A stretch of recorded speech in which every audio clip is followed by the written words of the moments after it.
এই মুহূর্তে জানা যাচ্ছে যে গত দুদিন ধরে চলতে থাকা সিবিআই তদন্ত আজ শেষ হয়ে গেছে, আর মিস আয়েশা কিছুক্ষণের মধ্যে পৌঁছে যাবেন তার নিজের এই বাড়িতে। এমনটা মনে করা হচ্ছে যে এই হাই প্রোফাইল কেসে মিস আয়েশা সিবিআই এর জন্য সাক্ষী দিতে রাজি হয়েছেন, তাই ওনাকে ক্ষমা করে দেওয়া হচ্ছে আর ছেড়ে দেওয়া হচ্ছে।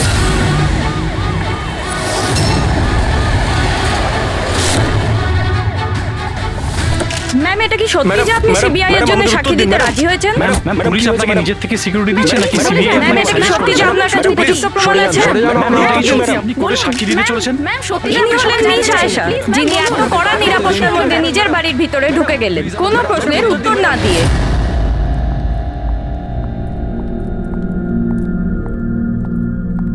ম্যাডাম, খাবার রেডি আছে, দিয়ে দেবো কি? না, আমার খিদে নেই। তুমি একটা কাজ করো, ওনাদের খেতে দিয়ে দাও। হ্যাঁ ম্যাডাম। আমার খুব ভয় করছে। এ কি কথা বলছেন আপনি? কিসের ভয় পাচ্ছেন? ওরা যদি আমাকে মেরে ফেলার চেষ্টা করে?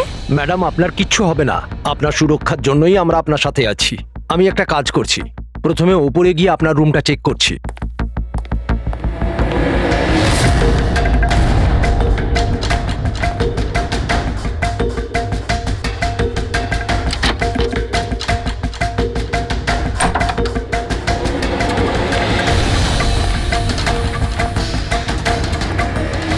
আপনার রুমটা চেক করেছি, সবকিছু ঠিক আছে, আর আপনি গিয়ে রেস্ট নিতে পারেন। দেখুন, আপনার কিচ্ছু হবে না। আর তাছাড়াও শুধুমাত্র একটা রাতের ব্যাপার, সকালে কোর্টে রায় বেরিয়ে যাবে আর ওরা গরাদের পিছনে চলে যাবে। You just relax.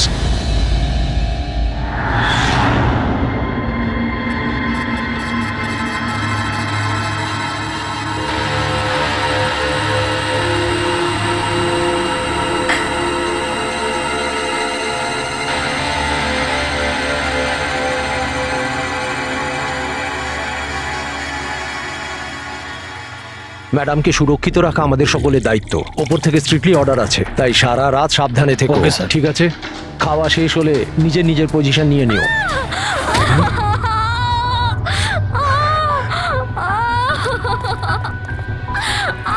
Madam!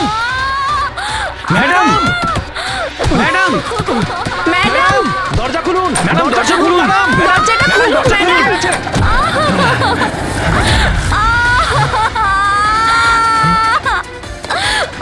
Madam. Madam, madam,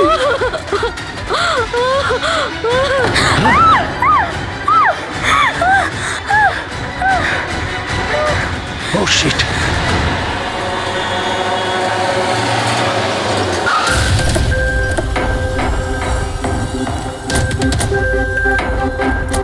sir এক মিনিট। স্যার এক মিনিট।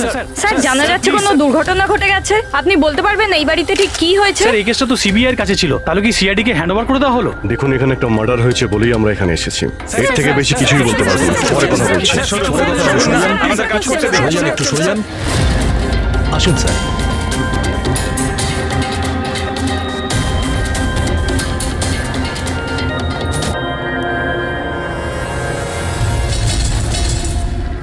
ওর মুখটা আর হাতটা তো একদম পড়ে গেছে। ওর কোনো চিহ্ন তো এই রুমে আর দেখতেই পাচ্ছি না। দেখে তো মনে হচ্ছে যে অ্যাসিড অ্যাটাক হয়েছে। হ্যাঁ দয়া, অ্যাসিড অ্যাটাকই হয়েছে। কিন্তু স্যার, কোথাও তো পড়তো জামা কাপড়ে বা নিচে কোনো অ্যাসিডের চিহ্নই তো নেই। সেটা তো ঠিক। স্যার, স্যার ইনি বাথরোব পরে আছেন, মানে স্নান করে বেরিয়েছেন, আর স্নান করার পর উনি এই ক্রিমটা এক লাগিয়েছিল। মিনিট, ওই ক্রিমটায় হাত দেবে না, ওই ক্রিমটাকে চেক করতে হবে।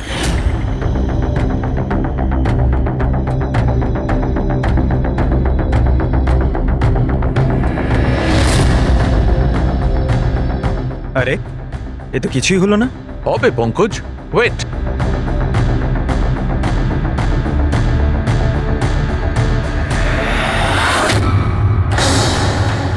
আরে স্যার, এটা তো দেখলে, এটাতে এমন অ্যাসিড মেশানো হয়েছিল যেটা সঙ্গে সঙ্গে কাজ করে না, 2-3 মিনিট বাদে কাজ শুরু করে। আর যখন কাজ শুরু করে তখন এরকম ভয়ঙ্কর ভাবে কাজ করে।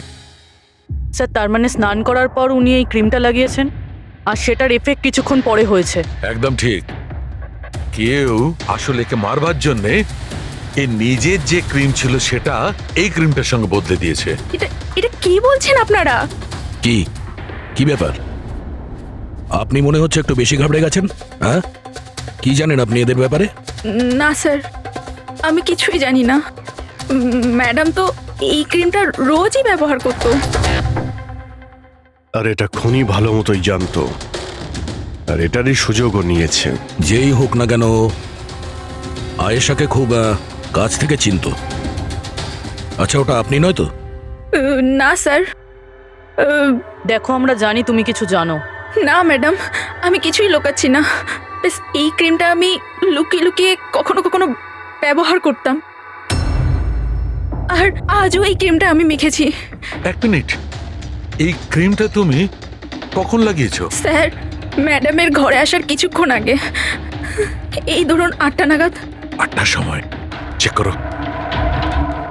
স্যার, পুড়ে যাওয়ার তো কোনো চিহ্নই নেই। হবে না, পোড়ার দাগ এই জন্য হবে না কারণ উনি যখন ক্রিমটা লাগিয়েছিলেন ওতে অ্যাসিড ছিল না, মানে ওই ক্রিমটা অরিজিনাল ছিল। তার মানে খনি ক্রিম 8টা থেকে 9টার মধ্যেই বদলে দিয়েছিল। কিন্তু কিভাবে? এখানে এত সিকিউরিটি ছিল। মনে হয় আগে থেকেই কেউ রুমে ছিল। এটা কি করে হতে পারে স্যার?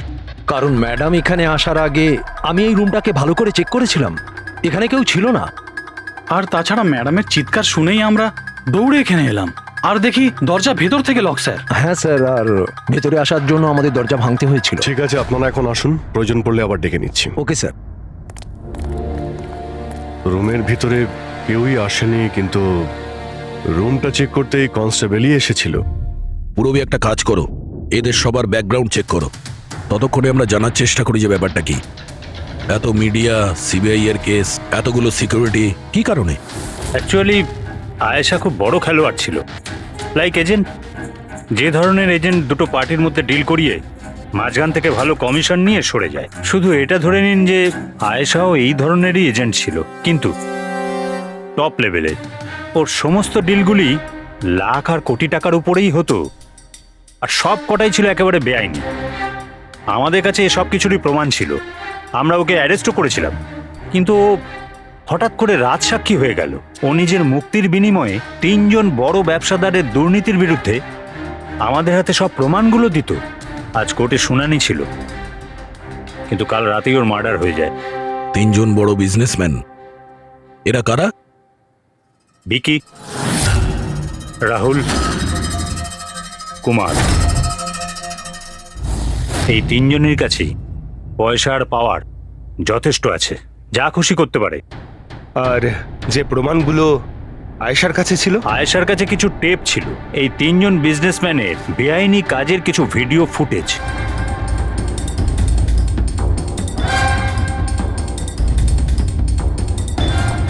তার মধ্যে কুমারের একটা ক্লিপ আমাদের কাছে আছে। এই দেখো দয়া। চিয়ার্স। টাকাটা কবে ট্রান্সফার করছেন মিস্টার কুমার?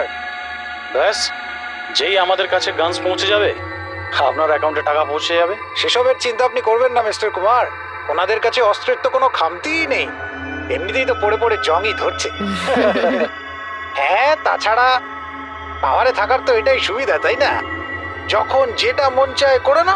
আপনি শুধু এই কনসাইনমেন্টটা সম্পূর্ণ করে দিন, আমাদের তো একসঙ্গে অনেক কাজ করতে হবে, তাই না? একদম। আর এটা তো সবে শুরু। আমি যতদিন আছি আপনাদের দুজনকে কোনো চিন্তা করার দরকার নেই। এটা একটা স্যাম্পল দয়া, এটা থেকে কিছু প্রমাণ করা যাবে না। অবশ্য প্রমাণ হিসেবে আয়েশার কাছে দেওয়ার মতো অনেক কিছুই ছিল, কিন্তু ও আমাদের কিছুই দেয়নি।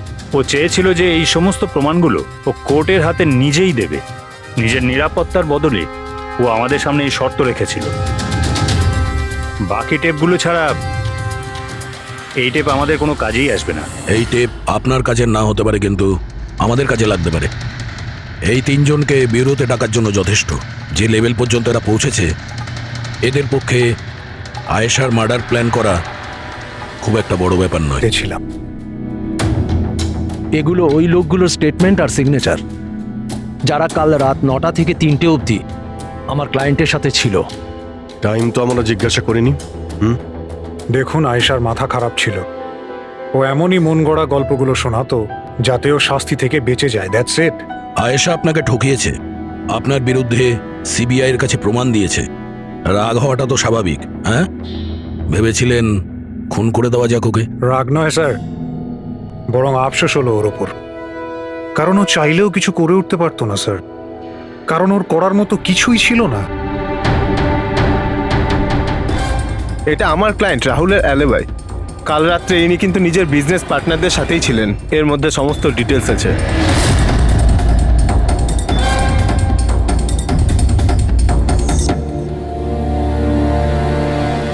আমার মনে হয় না যে আপনাদের কিছু জানার আছে বলে।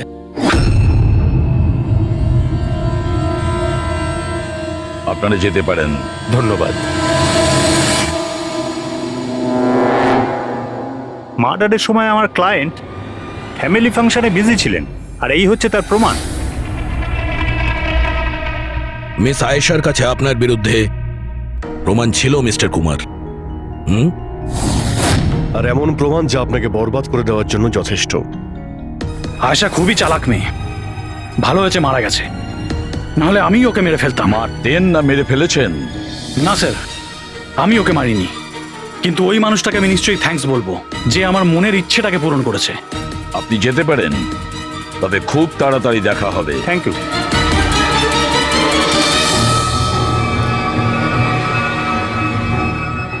আপাতত আমরা কাউকেই অ্যারেস্ট করতে পারবো না। এখানে সবারই কোনো না কোনো কারণ আছে। স্যার, হ্যাঁ স্যার, স্যার একটা কথা জানা গেছে।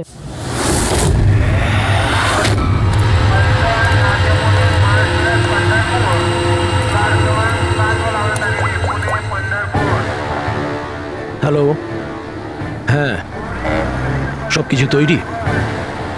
একটা কথা মনে রেখো, কোনো ভুলভ্রান্তি যেন না হয়। এই তো দাদা, চলে আসুন, বাস ছাড়বে, বাস ছাড়বে।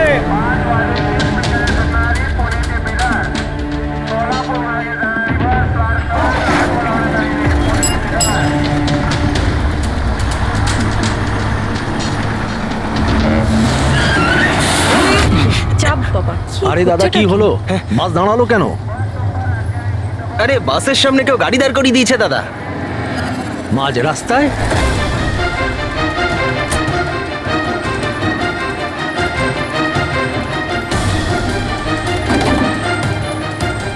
স্যার, আপনারা এখানে? শহর ছাড়ার খুব তাড়া দেখছি তোর, হ্যাঁ? অনেক প্রশ্নের উত্তর দিতে হবে তোকে। চল চল। স্যার, আমি কি করেছি স্যার? স্যার, আমার কথাটা তো শুনুন স্যার। স্যার, আমাকে কেন ধরছেন স্যার? স্যার স্যার কি করছেন স্যার? আমাকে কেন ধরছেন? আমি তো ছুটি নিয়ে দেশে যাচ্ছি স্যার। তোর রেকর্ড আমরা চেক করেছি। তুই তো আমাদের বলিসনি, হ্যাঁ, যে আয়েশার আগে তুই মিস্টার কুমারের জেট সিকিউরিটিতে ছিলি? হ্যাঁ স্যার, ওটাই তো আমার কাজ। আর আপনি তো জানেন যে সরকার আমাদের যেখানে পাঠায় সেখানে যেতে হয়। তোমার মোবাইলে কুমারের কল একবার নয় 3 বার, আয়েশার মার্ডারের ঠিক আগে।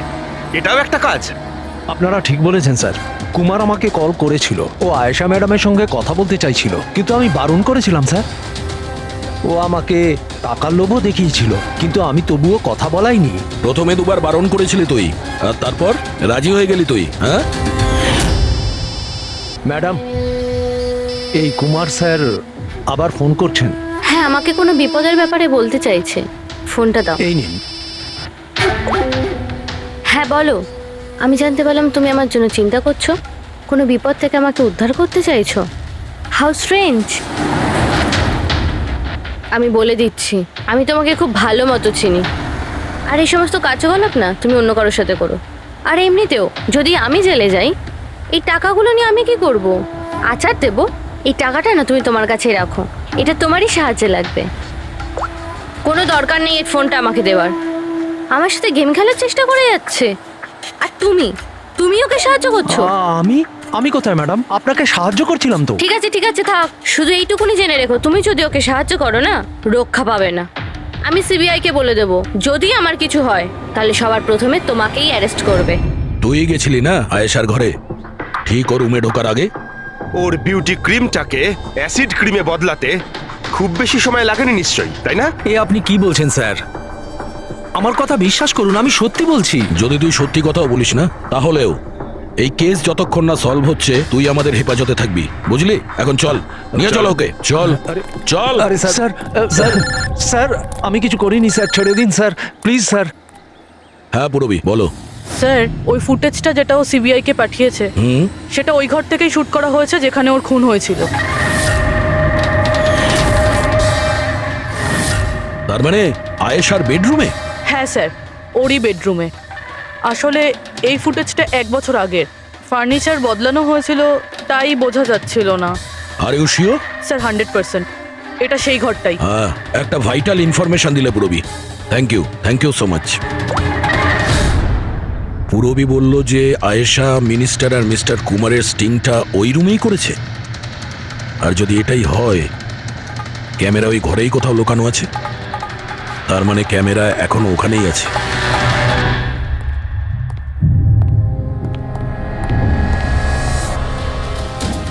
রুম তো এটাই। আর এই হলো জানালা। ফুটেজে জানালা রয়েছে, তার মানে এই ফুটেজটা এই দিক থেকেই তোলা হয়েছে। স্যার ফুটেজ অনুযায়ী তো ক্যামেরা এখানে থাকা উচিত। না ভাই, এতটা হাইটে না, ক্যামেরা আই লেভেলে ছিল, আর সেই হিসেব অনুযায়ী এইখানেই কোথাও হওয়া উচিত। আচ্ছা, ওই আয়নার ভিতরে নেই তো? আরে ওই যে আয়নাগুলো থাকে না, যার একদিকে দেখা যায় আর একদিকে দেখা যায় না। ভাই তাহলে তো জানতেই পারা যাবে। কি করে স্যার? তুমি ওই ফিঙ্গার নেল টেস্টের কথা শোনোনি? যে কোনো অচেনা জায়গাতে বা ট্রায়াল রুমে ড্রেস চেঞ্জ করার আগে এই টেস্ট করে নেওয়া উচিত, ফিঙ্গার নেল টেস্ট। তোমার যে নখ রয়েছে সেটা তুমি কাঁচের মধ্যে লাগাও, আর তোমার রিফ্লেকশনে যে নখ আছে আর তোমার যে নখ রয়েছে তার মধ্যে যদি গ্যাপ থাকে তাহলে সেটা আসল, আর যদি গ্যাপ না থাকে তাহলে সেটা নকল ওয়ান ওয়ে। যেমন এই মিররটা, এটা ওয়ান ওয়ে মিরর। যদি মিররটা ওয়ান ওয়ে হয় তাহলে তো এর পেছনে জায়গা থাকার কথা।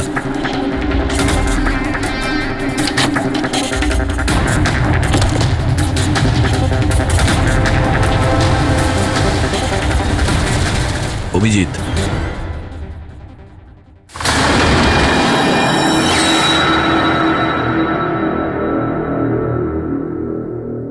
এখানে তো পুরো ফিল্মের সেট আপ লাগানো রয়েছে। এসডি কার্ড তো নেই স্যার। হ্যাঁ,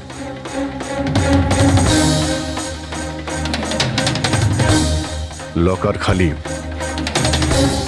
স্যার মনে হয় টেপটা এখানেই রাখতো। এই জায়গা থেকেও বড় বড় লোকের কেলেঙ্কারি রেকর্ড করেছে, আর এই জায়গায় ব্যবহার করে খুনি ওকে খুন করে দিয়েছে। হতে পারে এই ওয়ান ওয়ে মিরর দিয়ে ওকে ছটপট করে মরতে দেখেছে ও। স্যার তার মানে আমরা যখন ওখানে লাশের সঙ্গে ছিলাম তখনও এখানে ছিল, আর আমাদের যাওয়ার পরে সুযোগ বুঝেও এখান থেকে পালিয়ে গেছে। তার মানে আয়েশা আর পুলিশের অনুপস্থিতিতে লোকটা বাড়িতে ঢুকেছিল, হয়তো বাড়ির পিছন থেকে।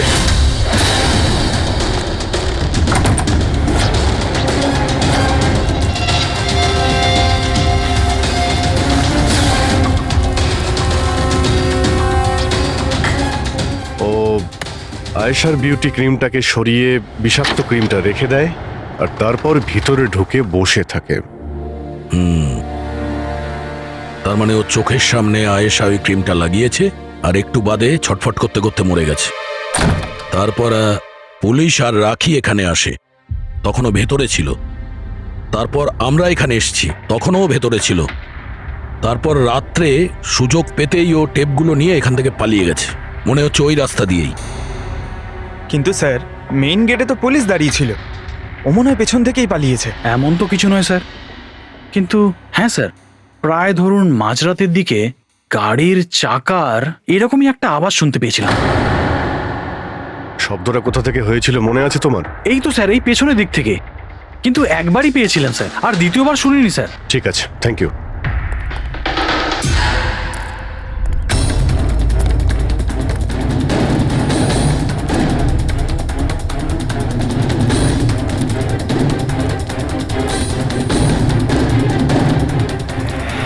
স্যার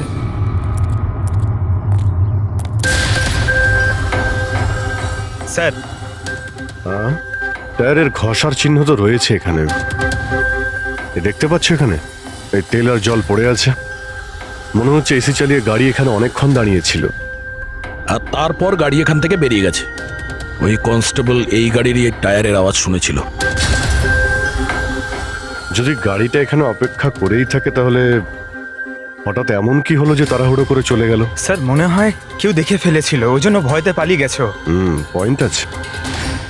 এখানে আশপাশটা জিজ্ঞাসা করে দেখি।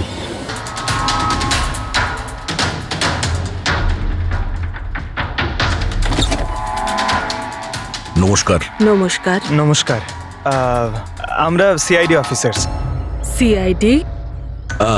ম্যাম, কালকে রাত্রে আপনি এখানে কিছু কিছু অদ্ভুত দেখেছিলেন বা শুনেছিলেন, এমন কিছু যা আগে কখনো ঘটেনি? হ্যাঁ, দেখে তো ছিলাম। অনেক রাত পর্যন্ত আমি ঘুমোতে পারিনি।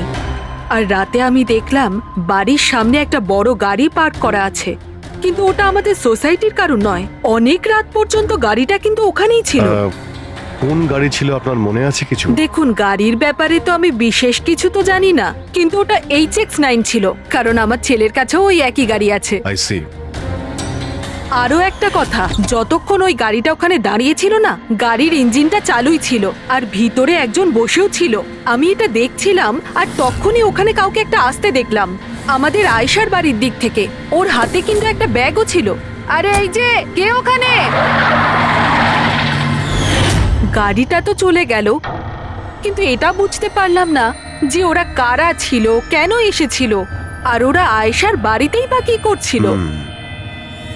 Thank you ma'am, thank you very much. Thank you. Sir, তার মানে খুনির সঙ্গে আর একটা লোক ছিল যে গাড়িতে বসে অপেক্ষা করছিল। লাখ টাকার গাড়ি ছিল। কি মনে হচ্ছে কে হতে পারে? সন্দেহের তালিকা এখন ওই তিনজনই রয়েছে। আরটিও থেকে খোঁজ নিয়ে দেখি এই গাড়িটা এই তিনজনের মধ্যে কার কাছে রয়েছে। স্যার, এই ধরনের দামি গাড়ি তিনজনের কাছে আছে। কি? হ্যাঁ স্যার, খুবই শৌখিন লোক, এক একজনের কাছে অনেক গাড়ি আছে। তাহলে এই তিনজনের মধ্যে ওই গাড়িটা কার আছে কি করে জানতে পারবো? তাও সিচুয়েশন অনুযায়ী খুনি এই তিনজনের মধ্যে কেউ মনে হচ্ছে। না স্যার, আমরা তিনজন এই খুনের ব্যাপারে কিচ্ছু জানি না। আপনারা এখানে কেন? স্যার, আয়েশা জীবনকালে তো আমাদের বাঁচা দুষ্কর করেই দিয়েছিল, এখন মরার পরেও আমাদের বাঁচা দুষ্কর করে দিচ্ছে। তার মানে? স্যার, আয়েশার খুনি ও আমাদের প্রত্যেককে ফোন করে 25 কোটি টাকা করে চেয়েছে, তাও আবার 24 ঘন্টার মধ্যে। আর হুমকি দিয়েছে আমরা যদি না দিই তাহলে ও আমাদের টেপ লিক করে দেবে। এর মানে হচ্ছে আমাদের মার্ডারের সঙ্গে কোনো সম্পর্ক নেই। ওই গলাটাকে চিনতে পেরেছেন? না স্যার, আমি চিনতে পারিনি। আপনারা শুনে নিন, আমি কলটা রেকর্ড করেছি। আয়েশাকে আমি খুন করেছি, আর ওই টেপসগুলো আমার কাছেই আছে। ওই টেপসগুলোর মধ্যে যা প্রমাণ আছে তোমাদেরকে সারা জীবন জেলে রাখার জন্য যথেষ্ট। 24 ঘন্টার মধ্যে কেম্যান ল্যান্ড ব্যাংকের অ্যাকাউন্ট নাম্বার 23122-তে 25 কোটি টাকা জমা করে দিন, না হলে এই প্রমাণটা পুরো দুনিয়া দেখবে। তোমাদের কাছে 24 ঘন্টা আছে, ভেবে নাও কি করবে। ওকে ট্রেস করো, দেখো কোথা থেকে ফোন এসেছে, কে ফোন করেছিল, দেখো কোনো ডিটেলস পাওয়া যায় কিনা। ওই যে ও অ্যাকাউন্ট নাম্বার দিয়েছে, ওটা দিয়ে হয়তো জানা যেতে পারে। না, ইন্টারন্যাশনাল ব্যাংক স্যার, কোনো ডিটেল দেবে না ওরা। হ্যাঁ, কথাটা ঠিকই। স্যার, হ্যাঁ, ইন্টারন্যাশনাল কল, প্রেস করতে পারছি না। তার মানে কিছুই হবে না? ওই বদমাশকে 25 কোটি টাকা দিতেই হবে? না। কেন দেবেন 25 কোটি টাকা ওই বদমাশ লোকটাকে? হ্যাঁ, আর কেন দেবেন যেখানে আপনারা কিছু করেননি? না কোনো ঘুষ দিয়েছেন আপনারা, না কোনো বেআইনি কাজ করেছেন। তাহলে আপনাদের বিরুদ্ধে ওই টেপে তো কিছুই থাকবে না। হ্যাঁ, যদি আপনারা কিছু করে থাকেন তাহলে। আরে এটা কি বলছেন স্যার? আমরা কিচ্ছু করিনি, আমরা ইনোসেন্ট, আমরা নির্দোষ। আপনি তো অযথাই আমাদের ওপর। আশ্চর্য তো। এনিওয়ে, থ্যাংক ইউ, আমরা নিজেরা সামলে নেব। চলো।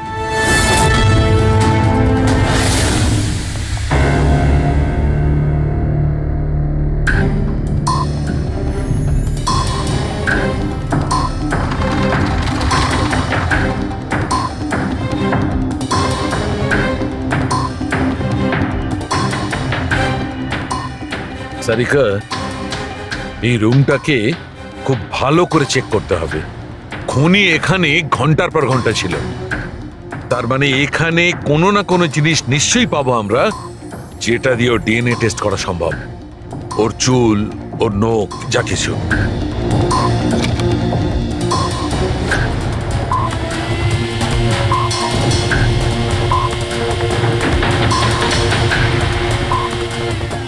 এক মিনিট সারিকা, হ্যাঁ একটা ফোর্সেপ দাও।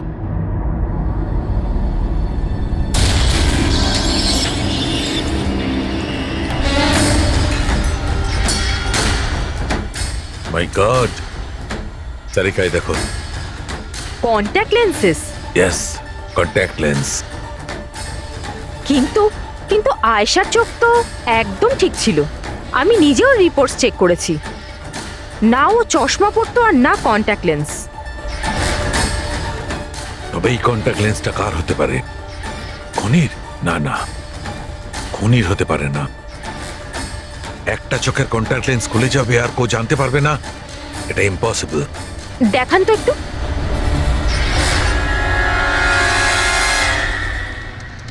বেশ হাই পাওয়ারের লেন্স। High power lens. কিছু তো আছে এই রুমে। একে তো এই ঘরটা চারিদিক থেকে বন্ধ, কোনো জানলা নেই, কোনো ভেন্টিলেটর নেই। হুম? ও ওহো, কি হয়েছে? সারিকা, তুমি জানো তো ওই কালার স্টেন কেমিক্যাল বানানো হয় যা দিয়ে ঘাম টেস্ট করা যায়? হ্যাঁ জানি। গুড, এক কাজ করো, তুমি কালার স্টেন কেমিক্যাল বানাও। খুনি এখানে এই ঘরের মধ্যে ঘন্টার পর ঘন্টা ছিল, আর আমাদের অল্প সময়ের মধ্যে এত ঘাম হয়ে গেল। ওই খুনির তো খুব ঘাম হয়েছিল। ইয়েস, এই ঘামটাকে চেক করব, তার থেকে জানা যাবে যে খুনি কোথায় ছিল, দাঁড়িয়ে ছিল না বসে ছিল না কিভাবে ছিল, সব কিছু। ওই র্যানসাম কলের কোনো মানেই হয় না, ওই কল বোগাস হতে পারে। হ্যাঁ স্যার, কারণটা আমাদের কেস থেকে সরানোর জন্য আর টাকা কামানোর জন্য। এই তিনজনের মধ্যে কেউ আয়েশাকে খুন করে আর ওই টেপটাকে চুরি করে, আর সে বাকি দুজনকে কল করে ব্ল্যাকমেল করছে। কিন্তু স্যার, সে কে? স্যার, আমার তো মনে হয় কুমার হতে পারে। ও ভীষণ রকচটা, যে কারো খুন করতে পারে। আর ওই বাকি দুজন, ওরাও কম যায় না স্যার। এই তিনজনের যেমন পয়সাও আছে তেমন ক্ষমতাও আছে এদের। খুনি এই তিনজনের মধ্যেই কেউ হবে স্যার। আর খুনির একজন সঙ্গীও আছে, যে ওই বাইরে গাড়িতে বসে খুনির জন্য অপেক্ষা করছিল। হ্যাঁ, হবে তো এই তিনজনের মধ্যেই কেউ, আর এমন একজন যে আয়েশাকে খুব কাছ থেকে চিনত। এক্স্যাক্টলি, সেজন্য ও জানতো যে আয়নার পেছনেও আরো একটা রুম আছে, আর আয়েশা কোন ক্রিম ব্যবহার করতো সেটাও ও জানতো। স্যার, এর মানে ওই গোপন জায়গার ব্যাপারে খুনি ছাড়া আর কেউ কিছু জানতো না। এক্স্যাক্টলি। তাহলে স্যার? তাহলে আবার কি করবে দয়া? ধরে ফেলো ওদের। ওদের প্ল্যানিং এই, ওদেরকে ফাঁসাতে হবে।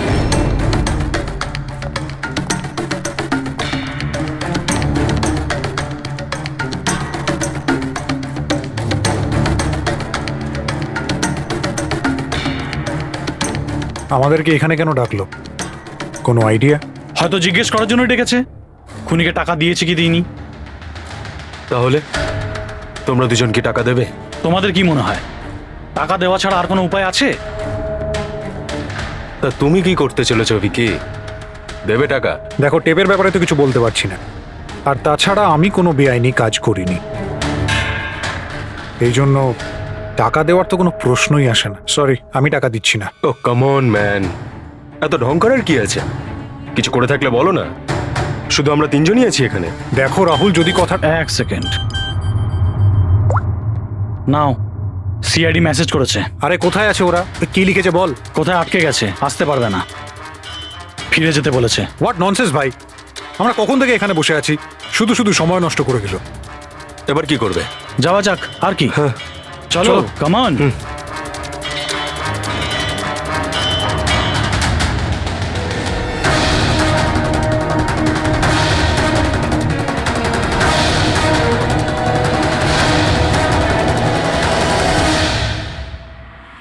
এই সে।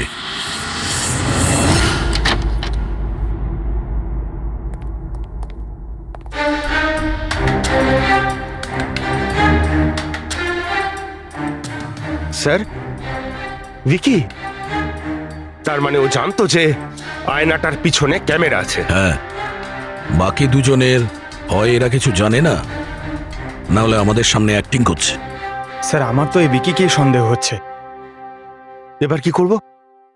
নজর রাখা যাক এর ওপর, কোনো না কোনো ভুল নিশ্চয়ই করবে। হ্যাঁ সারিকা, কালাস্টেন কেমিক্যাল রেডি। ঠিক আছে, চলো।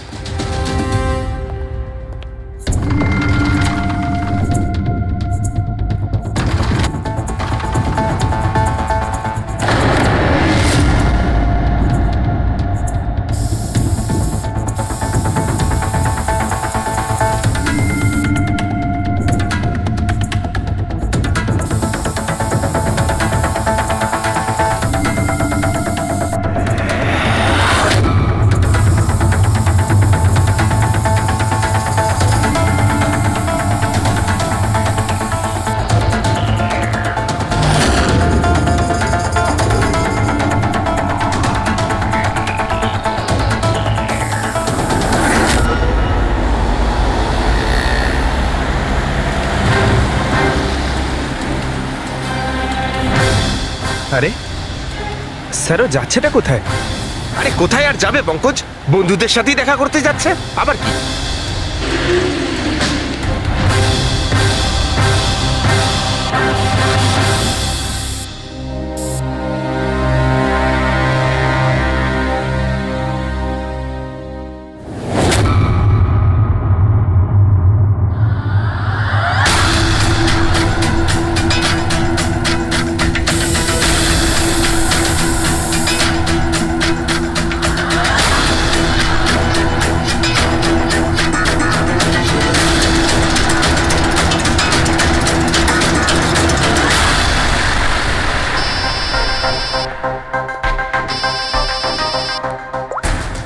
হ্যাঁ সারিকা, বলো। গুড, কিছু পেলে? মেঝেতে? মেঝেতে শুয়েছিল? মেঝেতে কেন? ওকে ওকে, ঠিক আছে সারিকা, আমি তোমাকে পরে ফোন করছি। বাই। ওই দুদিন আগে আমি 1124 লাস্টটা এনেছিলাম। হ্যাঁ স্যার। কোথায় ওটা? ওর মুখটা দেখতে হবে। এই যে স্যার।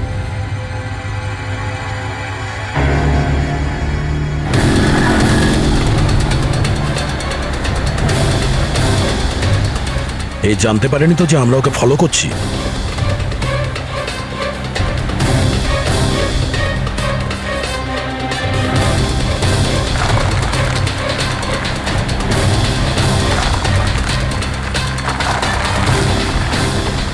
স্যার, এটা সত্যি সত্যি বাড়িতে ঢুকে গেল।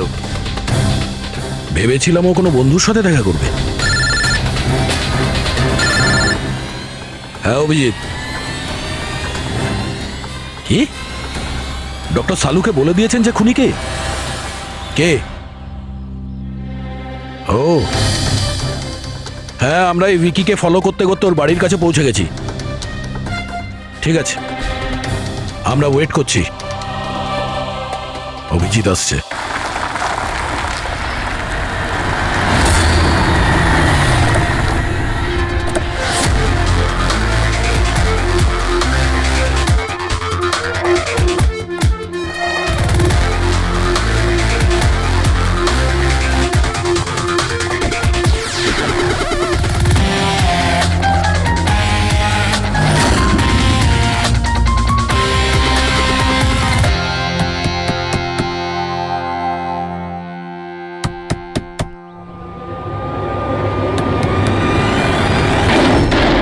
এক মিনিট, এটা কি করছেন আপনারা? আরে এটা কোনো ভদ্রতা হলো কারো বাড়ির ভিতরে ঢোকা? একদম বাজে কথা বলবে না। আমরা সত্যিটা জেনে গেছি। কোথায় লুকিয়ে রেখেছো ওকে? দেখুন, আপনি আমার কথা শুনুন, আপনার কোথাও ভুল হচ্ছে। আমি কিচ্ছু করিনি। আমি না আয়েশাকে খুন করেছি আর না এখানে কাউকে লুকিয়ে রেখেছি।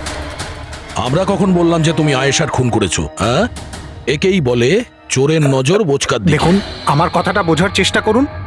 আপনারা আমার কথাটা শুনুন, আপনারা আমার কথা কেন শুনছেন না? হ্যালো, আপনারা এইভাবে ভিতরে ঢুকতে পারেন না।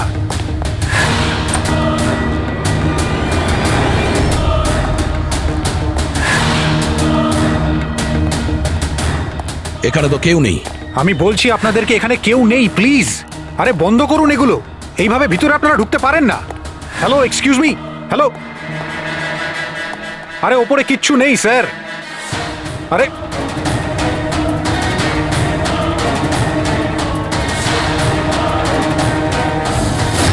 প্লিজ দেখুন, এখানে কিচ্ছু নেই, কেউ নেই এখানে।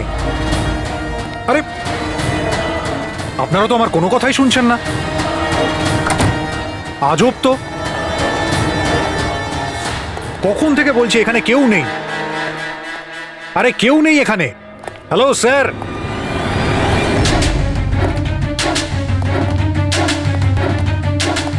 দেখুন আমার কথাটা শুনুন প্লিজ, শুনুন।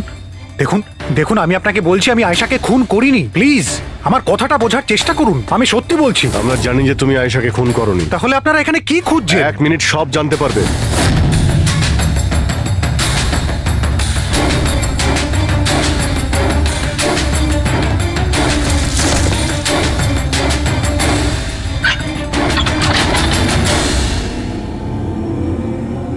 স্যার আসুন। আয়েশা দেবী, আপনার খেলা শেষ, চলে আসুন। সালুমকে স্যার আগেই বলে দিয়েছিল তুমি বেঁচে আছো। আসলে আমি ওর চোখটা চেক করব।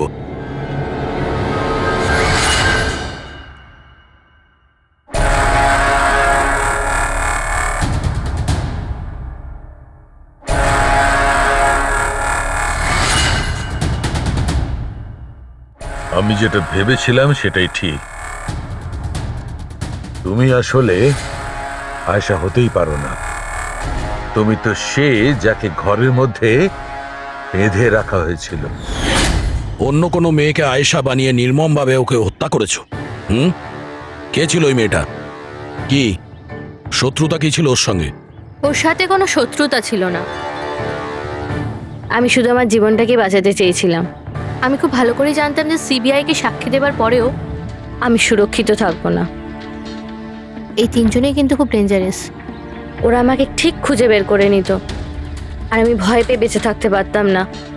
তাই আমার সামনে একটাই রাস্তা ছিল, নিজের মরে যাওয়ার মিথ্যে অভিনয় করে সারাটা জীবনের মতো উধাও হয়ে যাওয়া। এই পরিকল্পনাটা আমরা দুজনে মিলে বানিয়েছিলাম। ওই মেয়েটা একটা স্ট্রাগলিং অ্যাক্ট্রেস ছিল। ওকে আমরা ইন্টারনেটের কোনো অনলাইন কাস্টিং এজেন্সি থেকে খুঁজে বার করেছি। রিয়া নাম ছিল ওর। ওকে এই জন্যই সিলেক্ট করেছিলাম কারণ ওর হাইট, ওয়েট সব কিছুই আয়েশার মতো ছিল। আমরা ওকে মিথ্যে মিটিংয়ের অজুহাতে বাড়িতে ডাকি, আর ওকে অজ্ঞান করে দিই, আর ওকে বেঁধে ওই গুপ্ত রুমে রেখে দিই।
তোমার প্ল্যান তো কার্যকরী হয়েছিল, তাহলে ফোন করে টাকা চাওয়ার নাটক কেন করলে? আমরা ভাবলাম যে আপনাদের এই তিনজনের থেকে মনোযোগ সরে যাবে, আর আমরা টাকাও পেয়ে যাব নতুন জীবন শুরু করার জন্য। প্রয়োজনের থেকে বেশি চালাকি আর লোভ তোমাদের নিজেদের জালেই ফাঁসিয়ে দিয়েছে। হুম, চিন্তা করো না, তোমাদের জীবন নতুন করে শুরু হবে, কিন্তু সেটা জেলে।